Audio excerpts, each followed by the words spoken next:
Hello and welcome to the World Wanders podcast, your source for travel stories, travel destinations, and travel philosophy. I'm Amanda. I'm Ryan. And we're your hosts. Hey everybody, and welcome to another episode of the World Wanders podcast. Today's episode of the podcast is brought to you by you, the listeners of the show. For those of you who have listened to the show for a while, you've probably heard these ads a couple of different times and ways, and something that we're really excited about is having this Patreon page, which is this platform where you're able to support us with just a small amount of money, and we're able to give back to you in a bigger way than just the podcast. So by joining our community on Patreon, you get cool things like one-on-one hangouts with Ryan and I, postcards from exotic places around the world, and much more. So if you want to join, head on over to patreon.com/The World Wanders. Thanks so much for your support. We are very excited to be joined on the podcast today by Joe Baur. Joe is a podcaster. He's the host of the Without a Path podcast and a co-host of the Trivago podcast. He is an author of Talking Tico, about his year of adventures in Costa Rica. And from browsing through your site, Joe, it looks like you've traveled through large swaths of the world. I think you've got all six of the seven continents in there. So very excited to have you on the podcast today. And we thought a great place to start would be how you first started traveling and kind of the first moments where you kind of fell in love with travel. Boy, falling in love with travel and when I started traveling are different because, as I mentioned before we started recording, I'm back home in the States right now doing some family stuff, and I was actually just chatting with my brother about some of those first trips we took as a family, and basically what it was we'd hop in the car in the summer and we would go in one geographical direction for about 12 hours total. So, over a bunch of days, we'd cover about 12 hours in one direction. And my dad is a huge baseball nut, so we just traveled from minor league baseball game to minor league baseball game. The knowledge I have of minor league baseball is knowledge that nobody should have. I can name you the Lansing Lugnuts, the South Bend Silverhawks, like all these teams are just lodged in there in my brain. So it's like that stuff that doesn't go away too. It's just there forever. Exactly. And I mean, one of my strongest travel memories actually is I must have been maybe, 10, 11, 12 or something. And I remember being in this rust bucket of a baseball stadium for the Zanesville Grays. They're not even around anymore. I think they were probably not even single A, like the independent league, the people who are just doing it purely for the fun of it. It's just a rust bucket of a stadium. And, you probably need a tetanus shot to get into that ballpark. So those are the travel memories that I started off with. And they were, I don't mean to dog on it too much.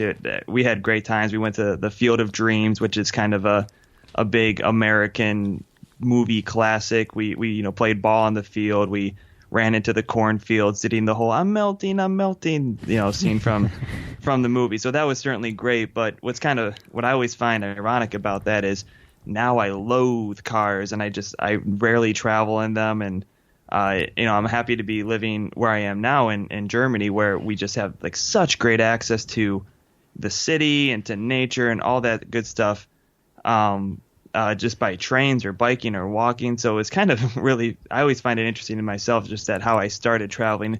It's very antithetical to how I travel now. But when I first fell in love with traveling was when I was in college and I was getting to that point where, graduation was in sight, and just thought about how I knew my older brother had traveled to Costa Rica for a summer. He did a program there. I just kind of had the thought, I haven't done any kind of traveling. The most I'd done were those family trips I mentioned, and hopping over the border to Canada. And while we are different countries, it's not the same as going halfway across the world and truly getting to a different language, to a different culture. So I was really seeking that experience, and I signed up for a program that ended up taking me one summer to Thailand and India.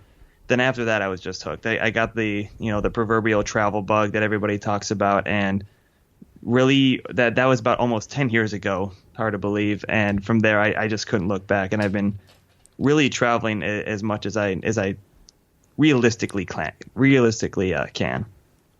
Yeah, that's really, really fascinating to hear. It's interesting to think about how your first travel experiences kind of shaped how you like to travel now. Like you spent so much time in a car when you were younger, and even though you have good memories from that, it's like, I'd rather not do car travel anymore. Exactly, yeah. And I don't know if that's something that that resonates with other people, but it very much is that now I travel pretty much the exact opposite of how I did growing up, and I'm always looking to hike, to ride my bike places, long distances, or just what's great about it in Germany, you can just hop on the train, go a couple hours outside the city, and then there's this what they call basically the premium trails where you can just hike for days into different small towns, and that's unfortunately something that I find lacking in the States. So I've really felt at home where I'm at now. Yeah, that's really cool to hear. What were some of those experiences like for the first time out of the States, or excluding Canada, first time out of the States, where you're in Thailand and India? Imagine there had to be quite a bit of culture shock there the first time. Yeah, I went into those trips maybe a little naive, not necessarily thinking that the rest of the world was like, my little sheltered experience in the U.S., or not even sheltered, just my little bubble. The trip was kind of hand-holdy, much more hand-holdy than I would ever allow now, which was probably fine for the first time. I mean, we landed in Bangkok, got on the bus with the professors and everybody else, and we kind of like just led the whole way. There wasn't much time for self-exploration or just kind of wandering on your own. But one of the things that initially stuck out to me was just how many more people walk. And, talking about, you were saying, it's funny how I travel so much differently than I did growing up. For some reason, in the States and more so in parts where I'm from than like like New York City or something, there's just not as much walking as there used to be. But what struck me about being in someplace like Bangkok, or when I was in New Delhi or in Dharamsala in northern India, just everybody's walking. There's so many people out there. And then that was kind of confirmed again to me on my next overseas trip 4 years later to Ireland, and just being into those small towns that have the little pedestrian plazas in the middle of town, and everybody's out walking. So that's something that early on I fell in love with. It's funny that you bring up walking, because we actually lived in Atlanta last year, and I had an apartment about, I don't know, maybe like half a mile from where I worked. It's like a 15-minute walk. It was far. Like up a hill, so it was like maybe perfect. But 10 to 15 minutes. So I'd walk to work every day. And then a few weeks in, people find out I walk and they're like, "Oh, you walk to work?" And I found out that like two of my coworkers live closer to the office than I do, but drive to work. And pay for parking. But yeah, I'd go out and I'd walk to work, and it'd be like me, joggers, and homeless people. And we're like the only people on the street. It's really mesmerizing. I mean, I before I lived in Germany or Costa Rica, I was living first in downtown Cleveland, then Costa Rica, then back for a year in the next neighborhood over from downtown Cleveland. And I mean, I want to be one of those people who's been like, I've been in the news, but I've been in the news simply because of, not wanting to own a car and walking around more. And to be fair, I think this is changing to an extent. There are more people wanting to live in, closer to work, like we used to back in, I don't know, in the 50s, kind of before the car, when people used to have, the doctor, the butcher, the brewer, all that stuff within a short radius. I think that stuff is coming back, but I definitely have been met with confused stares when I would say, oh, I don't own a car, don't want to own a car. I walk most everywhere. But, thankfully in Germany, where I live now, that's not really seen as a weird thing, because when I was in the States, I used to call myself, car-free travel writer. Saying that in Europe, kind of means jack. Yeah, that's right. Yeah, it's like a way to differentiate yourself there, but yeah, outside not so of the much States, where I am. Yeah. So after college, did you have this idea that I want to pursue a career in the travel industry and I want to be traveling a lot, or what was your plan at that point? So after college, and I apologize in advance, I don't think there's really a non-douchey way to say this, but I was a personal trainer and I was working in fitness. I was very much, fitness man. But I like to think that, I wasn't like the, spray body tan guy yelling at people. I was truly trying to be in it to help people and kind of work with those people who needed help to, through physical ailments and that kind of thing. So my first job out of college was actually just working at a gym, but my plan at the time was actually more comedy focused. I went through I don't know if you would know it, but Improv Olympic in Chicago, and that's kind of one of the tiers of comedy training. There's IO, there's Second City, and for obviously that very small percentage, there's Saturday Night Live. So when I was in Chicago, I was going through those improv comedy and working in some sketch comedy while doing the personal training as kind of my day job. Then after a while, I kind of got this weird draw back to Cleveland. I had never lived in the city of Cleveland before. This was kind of at the start when people were taking note of cities again, not necessarily just Chicago, New York City, and Boston, those big cities that had always, for the most part, done well. But people were, starting to move back to those cities in the Rust Belt, the Midwest, and that sort of thing. So it was a strong pull. I went back to Cleveland and had kind of a normal job for a while, working at a sports performance publication. So I was still writing, still in the fitness world. I did a little bit of some comedy video stuff on the internet still. I basically like a bad version of The Daily Show with Jon Stewart. I was trying to do like political comedy for a while. And then I had fun with it, some relative success, I suppose.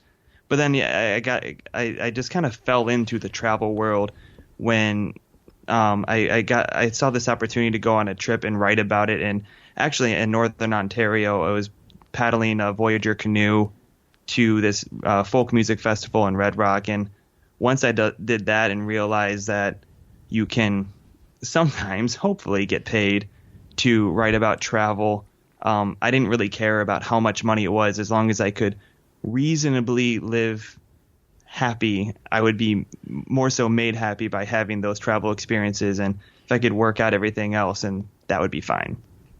Okay, that's really interesting. It's cool to hear that you've done so many different things with your career. I'm always really intrigued by stuff like that because I've never really understood, and I guess it's just our generation's a little bit different from, our parents and our grandparents' generation, but when it's like, okay, my grandpa was a mechanic his whole life, and I'm like, okay, that's fine. That's cool if you like that. But I'm like, aren't you interested in all these other things? And so I always love chatting with people who have pursued a bunch of different things that they're interested in. Yeah, I mean, I still find it admirable when people do find that career and they do stick with it their whole lives. I mean, if everybody were hopping around itchy-footed like I had in the past, then I think the world would fall apart. There needs to be people who enjoy that stability and are willing to do certain jobs that constantly distracted people like myself don't necessarily you don't want me working as a mechanic because I'm gonna want to find some kind of creative outlet for it, like people who have the focus to do a job and to do it well, and I can have that focus in other things, but those people, I don't know, I'm thankful for people who are able to do that. I find them very admirable because to me it's just something I can't do. But we also live in a time when it's so much easier to be flexible with your career, to do different things, to work remotely, or to, I talk to people who are my parents' age, and they could just never imagine living overseas, just for the sheer fact that, how would you even do research for a job or find anything without the internet or the ease of communication we have today, unless you were serving in the military or something. Totally. Yeah. You make a really good point about having that balance between people who want to do one thing forever and then people who have varied interests, kind of like yourself and us as well, I think. Yeah, I do believe everybody can serve a purpose in a stabilized world order, and it can be people who are creative and offering that perspective, or people who are focused and kind of keeping the gears moving on time. I think everybody is equally important in that regard. Definitely. And so you kind of went through this period of time where I guess travel wasn't as much as a part of your life. And then you got this trip where you were writing. And was it kind of like a switch flipped for you where all of a sudden you're like, oh, wow, I could travel and get paid to do it? Or was that kind of just a one-off thing? Like, how did that kind of go for you? Well, it was about 4 years after my India trip, and I was just itching to get out there again. because unfortunately, I mean, the infrastructure just isn't here where you can hop on a train and get out of there. It's always got to be a car trip. And I had sold my car by the time I was living in downtown Cleveland, because I was, like you were mentioning when you lived in Atlanta, I was walking everywhere, so I didn't need it. But then when it came to wanting to travel, it proved to be a bit of a challenge outside of the travel that I was lucky to do for my job, or just flying. I didn't necessarily want to fly all the time. So eventually I just kind of looked for the most affordable overseas option I could find to get to a different culture, and that happened to be Ireland. Did about 10 days around the island, and just absolutely loved it, and decided I can't. For me, I mean, we were talking about, there's some people who could just do one job for their whole lives and be happy, provide for a family, and that can be their thing. For me, I just knew I would be a miserable person if I had to wait to do a significant travel, see different cultures, languages, people. If I had to wait to do that every 4 years. For me, the way I'm made up, for better or worse, I need to have those changes and those experiences more frequently.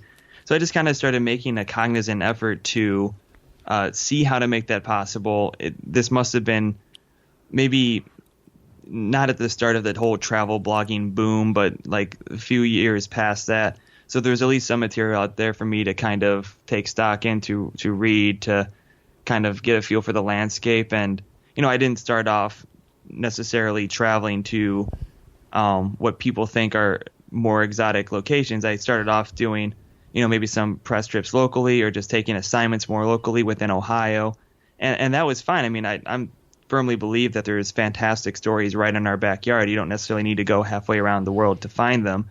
And I just kept kind of working my way up on opportunities. And over time, I had always known that I wanted to live abroad. So I just kind of made that a goal and kept working at that until, thanks to help from various people, was able to make that possible. And I've just found that I feel at home when I'm overseas or abroad or in a different culture, different language. Like, that's my sweet spot. So I've just continually tried to make that my reality in my life. Yeah, that's awesome to hear. Yeah, I know. I was looking back through your blog, and you've got a large amount of posts on places in the U.S., which I thought was cool, because it is kind of one of those common things where sometimes you can go, spend so much time traveling internationally and miss out on some great stuff in your own backyard. Are there any places in the U.S. from that travel you were doing at that time that people don't really know about, but that you'd really recommend? Boy, I mean, I like I said, I firmly believe there's fantastic stories in everybody's backyard. You don't have to go real far. And one of the interesting things I get to do with Trivago is I get to look at data and see where people actually are traveling. And people are actually, in the U.S. especially, are more frequently traveling within a 185-mile radius of their home. So although we're not maybe publicly rewarding that kind of travel or saying like those are the cool trips, like everybody, if you're to say like what are the coolest trips you can take, people think of like Southeast Asia or some of these locations that at least are perceived to be more exotic. But what people are actually more interested in doing are practical things closer to their neighborhood. So I think a lot of people are already doing it and finding that interesting. So I mean, I can just try to think of some things off the top of my head, but I think the best way to find what's interesting in a certain area is to actually connect with those local or state tourist bureaus or local tourist bureaus or writers who live in these communities and find out what's unique there. Like, if I could say off the top of my head that a quick work trip I did to Coeur d'Alene, Idaho, I was like, this is an area I would love to come back to. I believe there's a big bike trail that goes from Spokane through Coeur d'Alene into some other parts. I would love to hang out and spend some time out there. I could imagine, kind of a stereotypical image of writing a book out there and being in, this kind of very foresty area. But to really get a good recommendation, I would tell people, find writers who actually live in Idaho or northern Idaho, or reach out to those tourist bureaus and ask them, what are the cool stories that people aren't talking about? If more so for a writer, if you're just a traveler who wants to experience different things, those local people know those stories, and they're going to be the best sources to get that. So I can certainly talk about things that I think are unique in my former backyard of Ohio or Cleveland. I'm a big fan in general of the Rust Belt and traveling to cities like Cleveland, like Detroit, like Buffalo, like Pittsburgh. I think if you're trying to understand the United States, those are some of the best places, best cities to go to in order to do that, because some of the country's original immigrants came to those cities, built them up. They're industrial cities that, gave the United States its political and military and industrial might in the early 20th century during that Industrial Revolution. Ironically, I was talking about how I'm not such a big fan of cars these days. These are the places that made that possible. So if you're a fan of the so-called American dream or living that lifestyle, then you have cities like Cleveland, Detroit, Pittsburgh, Buffalo to thank. And unfortunately, not many people do thank them because they've suffered from such population loss. But I think those are great cities to go to truly understand the history of the United States and really capture that story. And then around them, there's certainly great opportunities to see nature. I mean, Pittsburgh around is kind of near the Allegheny National Forest. There's lots of great nature in western Pennsylvania. In Ohio, between Cleveland and Akron, we've got Cuyahoga Valley National Park. That's a fantastic place to spend some time and get fresh air. So there's a lot of diversity and a lot of stuff that you can do right here in the Rust Belt. Amazing. Yeah, that's a part of the U.S. that we haven't traveled to. So that's cool to hear about.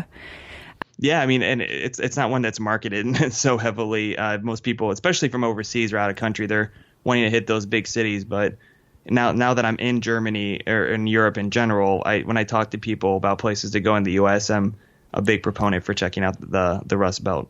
Yeah, we've lived in an area of Canada where there's a lot of people coming over on working holiday visas, but specifically like Australians and British people and that sort of thing. And they always make a trip to the US, but they have less time in the US than they have in Canada. And it seems like the standard route is sort of New York, LA, San Fran, maybe San Francisco. I feel like Austin is kind of making its way into that list, like New Orleans, maybe Boston, and then they leave.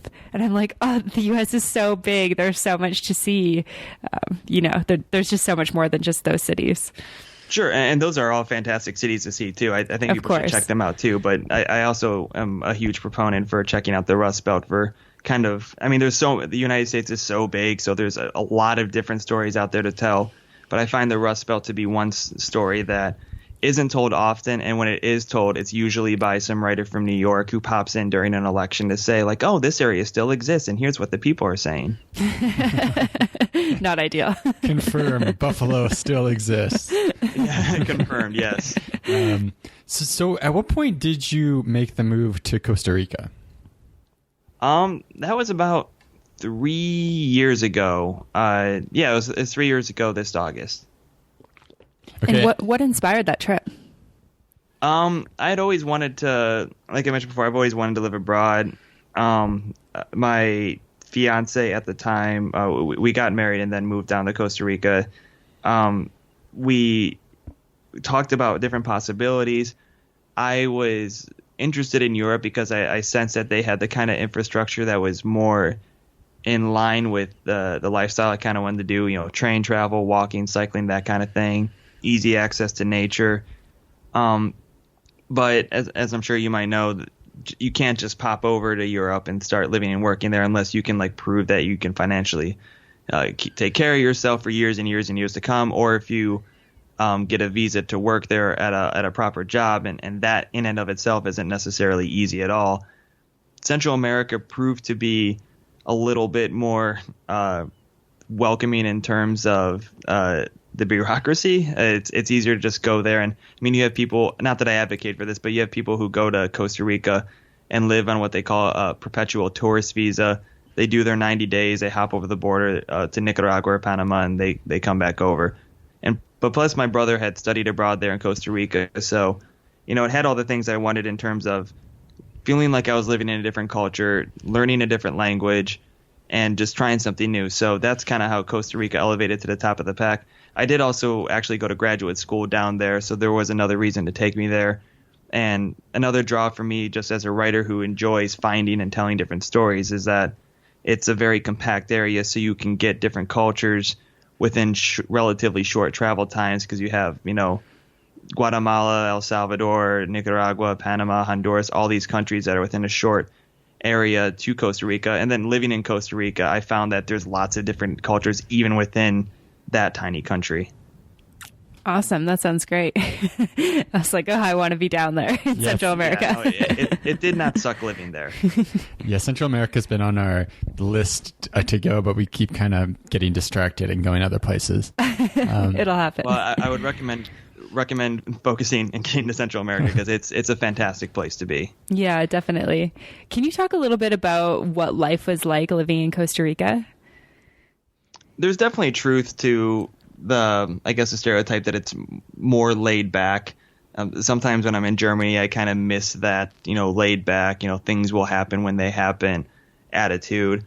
I think there's one of the most unfortunate things I came across in Costa Rica was that you find a lot of expatriates who kind of perpetuated the negative stereotypes of Costa Ricans. And they're just not they're not even remotely true in terms of how hard people work. I mean, the guy whose family I rented from the apartment. I mean, he was the work ethic this guy had was absurd. Like he was always out by 6 a.m. coming back 6 or 7 p.m. and then he be working around the house doing stuff for his family. And so I found it to be an interesting mix of that more laid back attitude, but not necessarily in terms of, getting stuff done. They still get stuff done. They're very hard workers.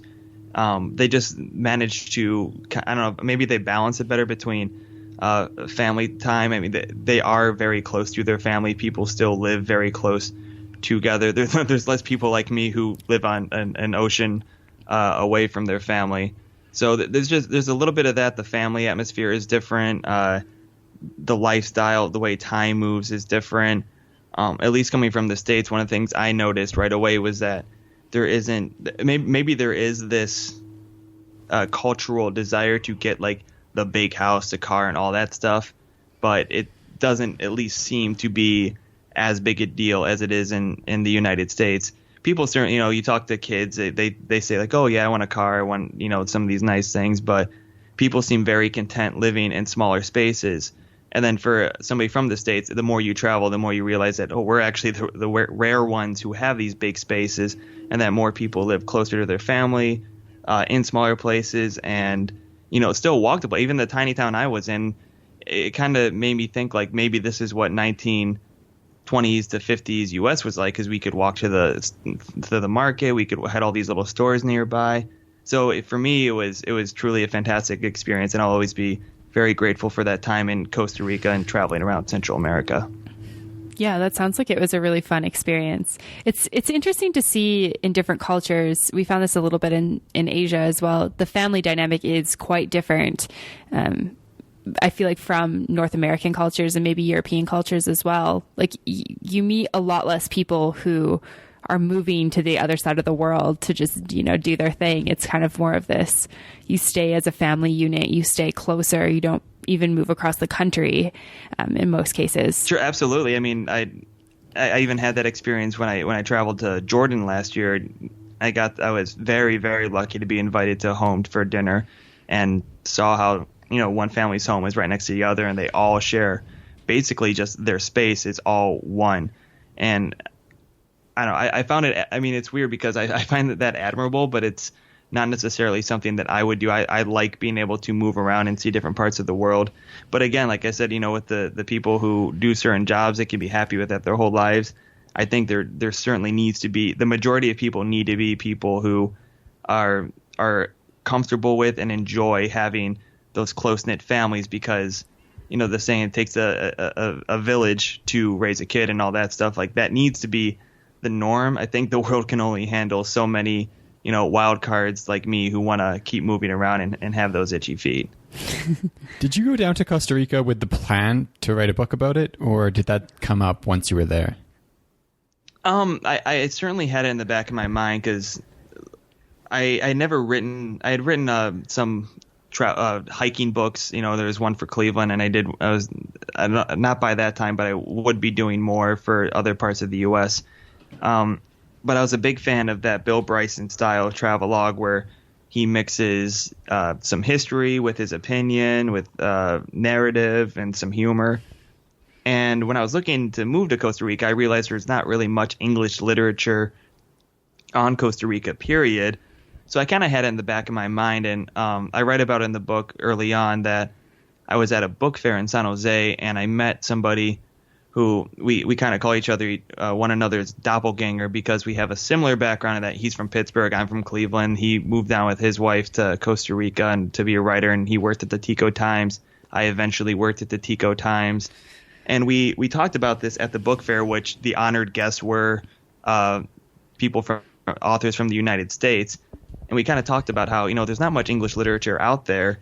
And, we both kind of said, like, yeah, this is something we're messing around with in the back of our heads. And sure enough, he released his book, The Green Season, a little bit before I did.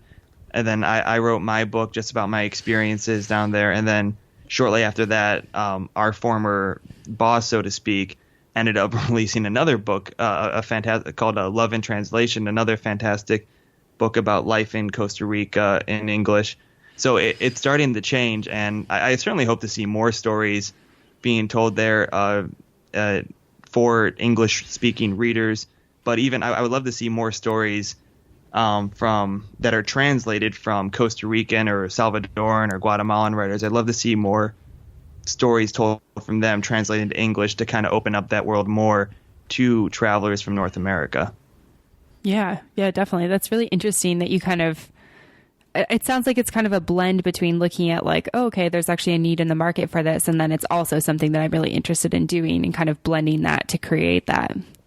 Yeah, absolutely. I mean, I'm a terrible salesman, and I've said it before that if there were already that Bill Bryson style book about living in and or traveling around Central America or Costa Rica, I very likely wouldn't have written my book because there's, not a huge spoiler. There's no like big special thing that happened. It was more so about sharing the experiences, trying to give a deeper insight into what it's like in this place that I really could not find much English literature on. So that was really my motivation. If it had already existed, I might not have felt that motivation to share those stories. And I certainly hope there are more to come from there. Is it challenging to live in Costa Rica, or is it pretty smooth sailing? It depends what you mean by challenging. For me, I mean, it was not I didn't find anything challenging about it. It's different, as different countries are always going to be different from one another in terms of how you live. But once you figure out the ropes, I found it to be a fantastic place to live, and someday I would be happy to do it again in a heartbeat.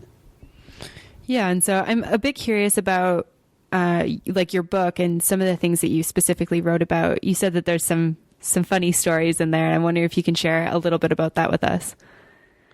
My favorite one that I've been kind of sharing back in this family visit, and it ties to that other book I mentioned, Love in Translation. She writes, she knows a lot about the history of Spanish and how it's evolved in Costa Rica and in Central America. And I was reading her book, and she talks about this phrase that's popular in Costa Rica. It's "hagamos un MacGyver." Basically, it means "let's do a MacGyver," referencing the old TV show. And in my book, before I had read about this, I had my own MacGyver story where I talk about how we had this what's called a Frankenstein shower. Basically, it's like there's a shower head and you have these wires popping out. A lot of people see that and they get freaked out, but I've always kind of told myself in the back of my head that if there was an outbreak of people getting electrocuted by showers, we would have heard about it by now. So it's really nothing to worry about.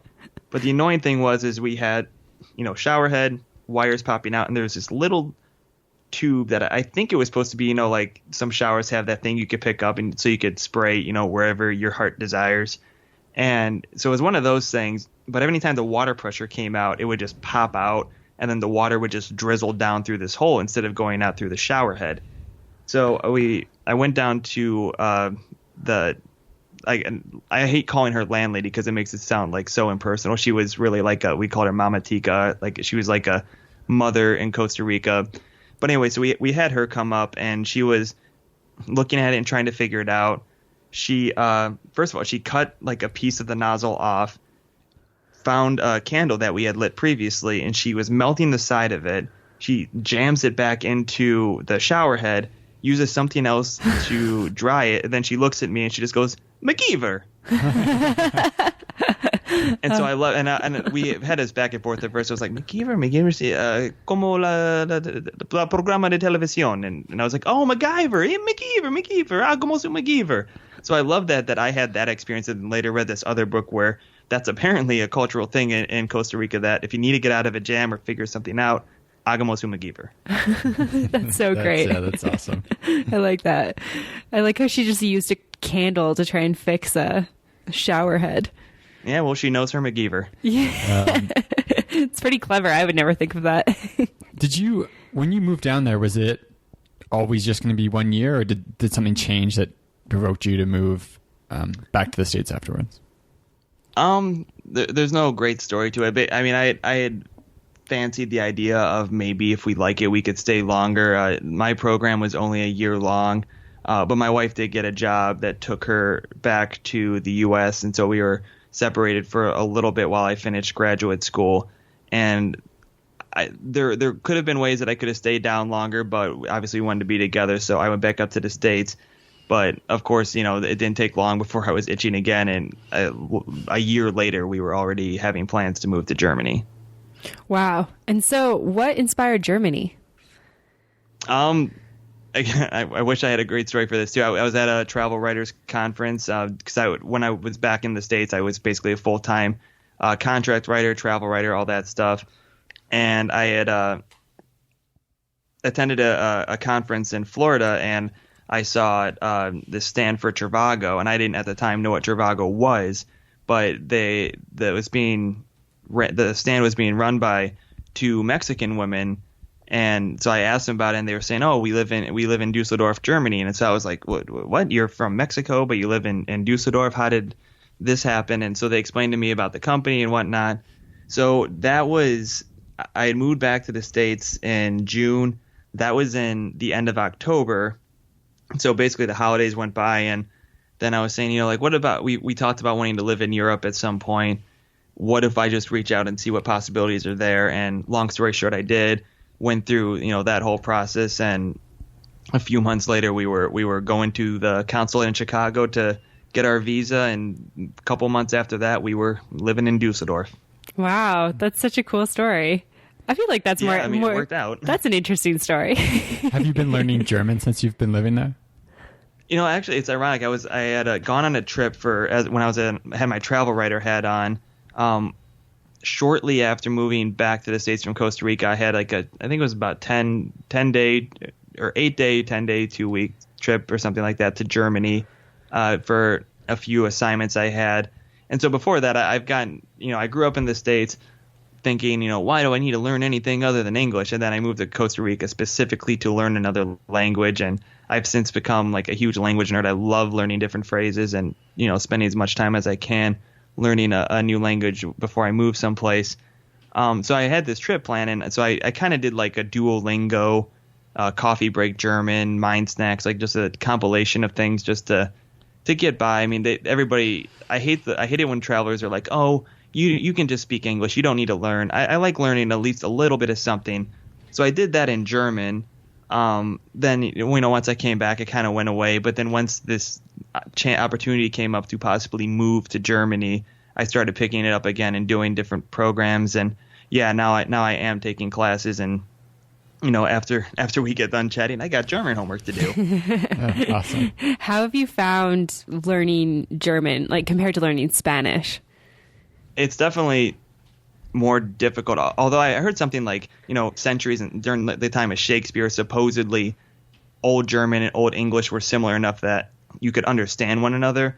But the big kicker for me is that, without getting too linguistically boring, German sentences for the most part have the verb at the end.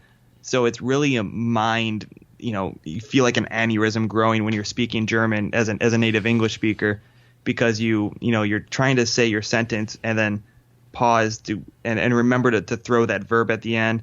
Or there's instances where I just was explaining this to my brother the other day, and I could see like something like a blood vessel pop in his brain when I explained it to him about how they have these modal verbs where if you use words like because, although, that kind of thing, it separates like I and have, and so you would say I have at the end.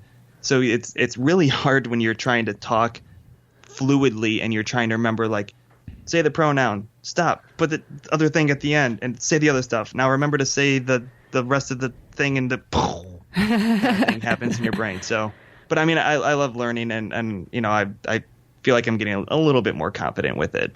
Yeah. Do you feel like you can get by like on a day-to-day basis in Dusseldorf? Oh yeah, sure. I can. I've even at the time when I went there, now almost about 2 years ago, I was okay at doing hotels and restaurants, and that's certainly the most important thing, to be able to sleep and do food. But now, like, I feel like I can do basic conversations. I just need to get more in that habit of being like at a bar and just chatting to people and not necessarily knowing what they're going to say next, and figuring it out and responding fluidly.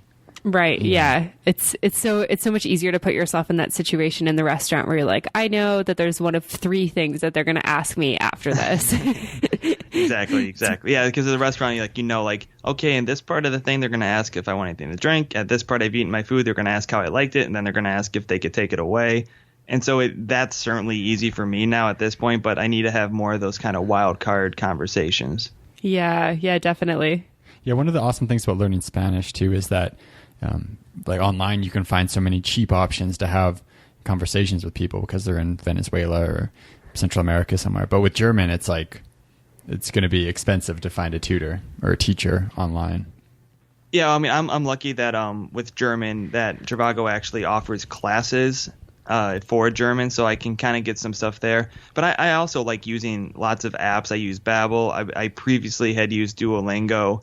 And now I'm definitely at the stage where I just need to find people to talk to, and that's a little bit more of a challenge here because in Germany, because more people do speak English than in Costa Rica. It's easier to go out there and just speak Spanish, and especially like when I was in El Salvador, it was interesting because people would start talking to me assuming that I speak Spanish, maybe just because I'm there.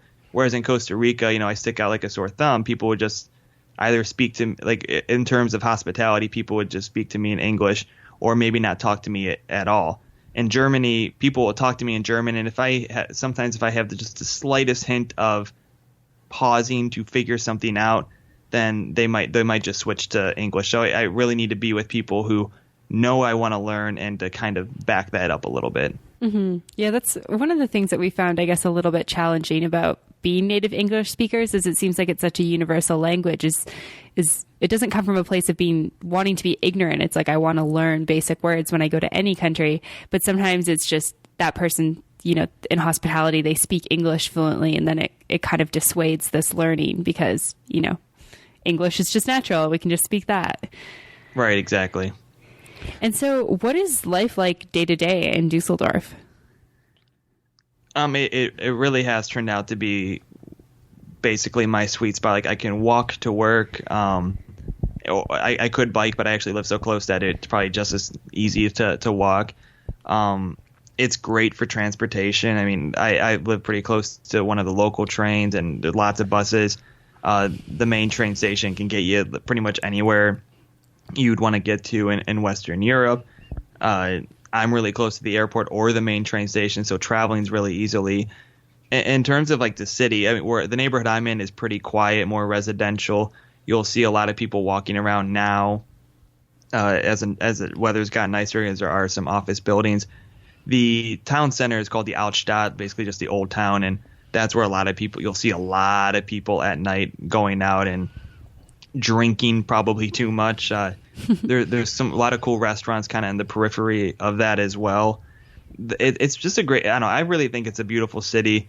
There's lots of green space, lots of parks. It's a great place to go for a long bike ride, which I certainly like doing. I mean, they have the Tour de France starting there this year, so hopefully that'll even make the cycling culture even better. So I feel not only fortunate to finally be living in a place that kind of matches what I've been looking for in terms of lifestyle, but that it's ended up being a city that I find to be as fantastic as Dusseldorf. Has there been much that surprised you about living in Germany? That surprised me. I guess I guess I could say I'm surprised by how much I like it, only in that I always feared that there would be this kind of grass is greener complex that, maybe I was always just destined to find fault with wherever I live. And I certainly can do that for Dusseldorf. Anybody can do it anywhere. But I've been kind of surprised by like how much I really dig this. I was just doing I still do some writing on the side, and I was just doing it in Luxembourg City. And on the way back, I was just like, this is incredible. I mean, Luxembourg City is not a big city. And I think we have this mentality in North America that like, well, of course, New York and Chicago have trains and they're big cities. But what's incredible to me is that everything is so well connected. I'm like, I was just in Luxembourg City where they speak French, Luxembourgish, and German fluently, and even English. And I can hop on this train, go over to either Belgium or Germany, and there's just this beautiful undeveloped countryside, so many spaces that are still undeveloped. So I guess I'm just surprised by how much I find that I actually enjoy it. That it hasn't been necessarily grass is greener. It's just been that I'm happy there.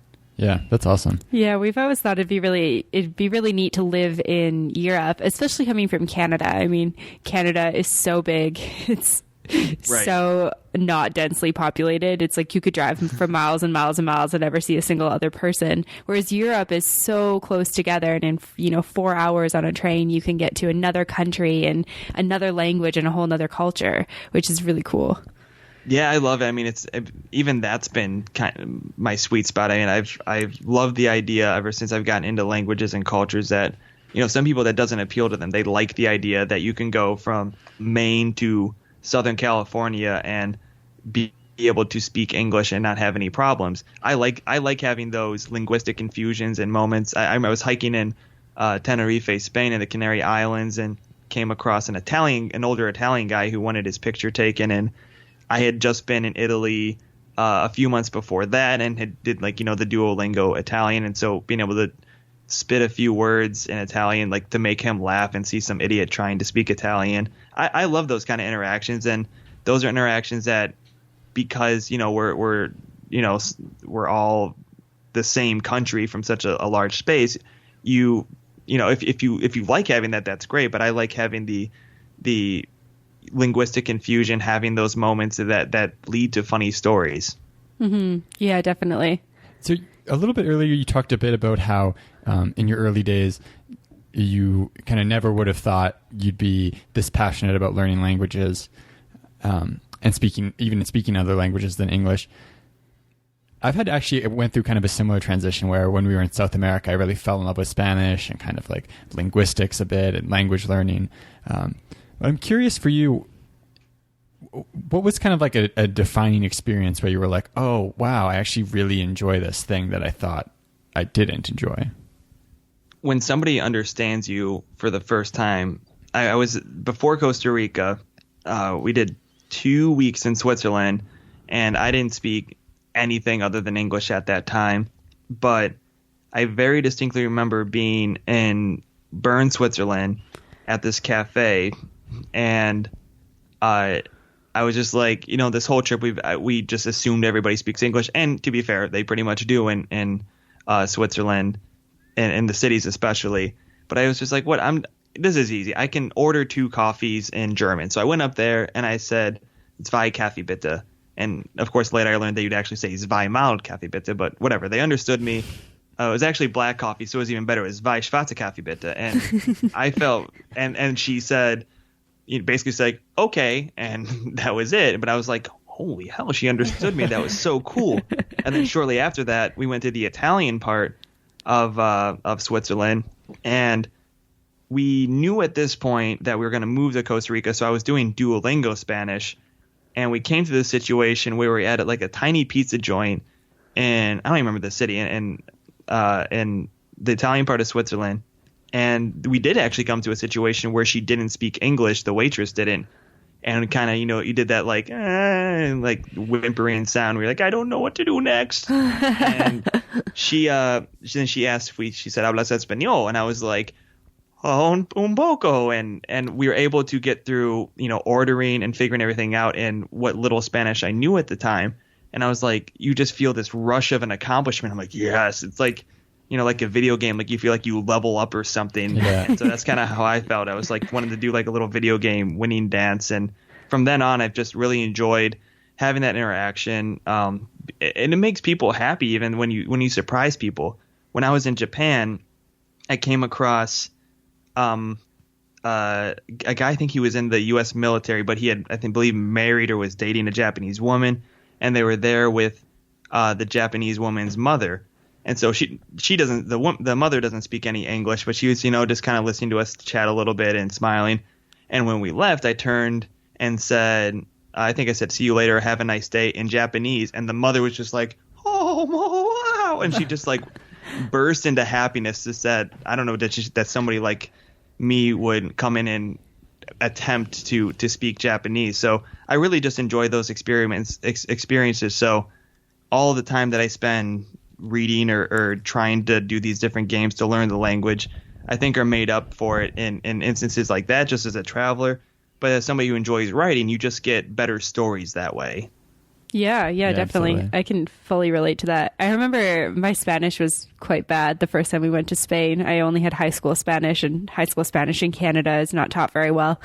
And then we went down to South America. Like Ryan said, we kind of decided to learn Spanish. And the first time that I ordered successfully, it was the same thing with coffee. It's like, wow, I got the coffee, like I got an Americano with a little bit of milk, which is exactly what I wanted. Like, this is so successful. And it's these little things when you're traveling that can just feel like such big wins for you. Oh, absolutely. I mean, I've never actually used the analogy if it feels like you level up in a video game, but now that I've said it, I like it. That's basically how it feels, is that you feel like you've got more power and that you are just a stronger, better person for it. Yeah, definitely. I love that. I was like picturing myself doing like a little winning dance as you said it. And what's even great is that you can understand conversations that you're not a part of. And I remember when I was in Lima, and you don't even really need to have Spanish to understand this, but I don't know. It probably won't be the greatest story, but I just remember sitting in this cafe, and this old woman, Peruvian woman, is sitting there. She just yells really loud, "Senorita, mi café!" like with just such anger. And I mean, I'm sure I would have understood that if I didn't actually learn Spanish, but being able to pick that up, it just added a level to that experience that always makes me laugh when I think, like, now I have these flashbacks whenever I order coffee some places of this woman just yelling, demanding her coffee and angrily. So I don't know, just getting those experiences. Or when I was in Costa Rica, I think I mentioned it in Talking Tico, where we're getting ready for a tour, and you can hear the tour guy was kind of making fun of North Americans at this resort who were wearing Imperial, which is the beer, the popular beer label down there, wearing Imperial swim trunks.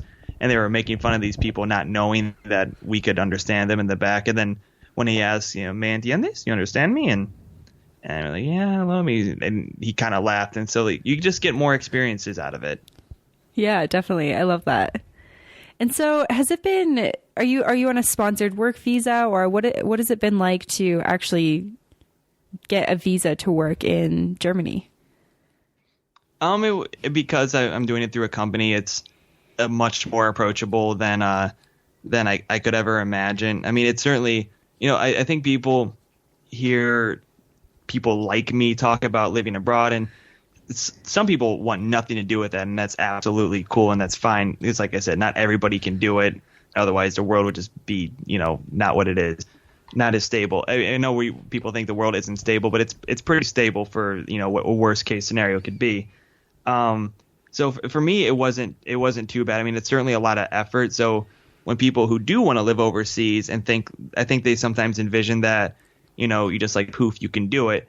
There is a lot of bureaucracy that's involved. You have to, we had to go to Chicago, had to have the consulate appointment. And so there's definitely a lot of stuff that it's certainly doable and approachable, but for some people it might just be annoying enough to kind of scare them off from the experience. But overall, it was a pretty reasonably easy experience, as reasonable as I can expect an experience to be when you're talking about moving your life from the United States to Germany. Yeah, definitely. I think it's something that we've looked into, is it are we able to go over to the EU pretty easily? And it seems like it's quite challenging if you don't have that support from a company. So that's cool that you're able to do that and able to live over there. Well, what you could do is that I've heard Germany is the most welcoming country for immigrants if you are just getting either an artist or I think it's just a freelancer's visa. So basically you just prove that you're making your money outside the country and they make it pretty easy for you to go there, or that you're an artist. Oh, really? Oh, cool. I didn't know That's that. Cool. Yeah. So look that up. Yeah, that is how we work. So can you tell us a little bit about your role with Trivago and, what they do, what you do with them, and kind of how what that's been like for you? Sure. Well, it's nice to still have a connection to the United States because I work a lot with the tourist bureaus in the United States and creating content with them for our digital magazine, Room 5. But also one of my pet projects when I first got there was, podcasting, as you know, because we're doing it right now, is such a massively growing channel in North America, and you just need to be in the space. Like in the same way that maybe 10 years ago, companies were starting blogs because they needed to be in the blog space. North America is so oversaturated with that kind of content that you need to find different ways to reach people. And so a podcast is just a very intimate way to reach people, as I'm sure you know. So it's been kind of my pet project from the beginning to do that. And I was very fortunate that somebody else got brought on shortly after me who was equally as passionate about podcasting, Emma Sullivan. And we've been working on this together now for probably over 6 months. And we launched the Trivago podcast in early May, to kind of a slow stealth launch where we talk about different travel things. We did national parks travel, craft beer travel, pet travel, those kinds of things. And we find a hotel, because it's, Hotel Trivago. We find a hotel that's related to the theme, do an interview with them. Emma and myself, we share personal stories that are related to the theme of the episode. We just did an episode on ancestral travel, and I shared a story about how I did research and found my Swiss cousin and then met him during that Swiss trip. And she talks about, trying to follow her ancestral Italian footsteps on that episode. And then we talked to somebody who is more of a feature conversation, who has some more insight to connect to that theme. And it's just been an absolute blast so far. And we're really excited we're going to be branding the podcast now and calling it Beyond Borders. It'll be Beyond Borders presented by Trivago. And we're just going to keep finding new travel trends to talk about and keep finding those unique stories to share with people. Awesome. Yeah, that's really cool. Is the podcast out? Yeah, we did a slow or stealth launch, or quiet launch, whatever. You said that. Yeah. We did that in early May, just before we went to a conference, so that we could kind of tell people about it. And so we've been going. It's a new episode every other week. I'm not sure when this podcast is going up, but on the next one, this coming Tuesday, June 27th, is going to be an episode about gay travel, because we're connecting that with Pride season. Then after that, we're going to be talking about astrotourism, because in August there's a solar eclipse coming, and basically hotels from, I believe it's like Oregon all the way across the middle of the United States to South Carolina are selling out, or the prices are just, no pun intended, astronomical, because people are traveling from all over the world just to see the solar eclipse. And we're going to talk to people who are involved in dark skies tourism. We have an episode coming up about refugees, where we interview a hotel in Austria about how they hire refugees specifically for their hotel as part of integration. So we're really excited to, we're really excited for people to find the old episodes we've already done, because we're still reaching out and getting people acquainted with the show. But we have so many great stories that we just can't wait to share. And we're going to be doing every other week a new episode through December, then start working on season 2. Amazing. That sounds awesome. Yeah, we're going to have to listen to those episodes. Yeah, it sounds like some really cool stories on there.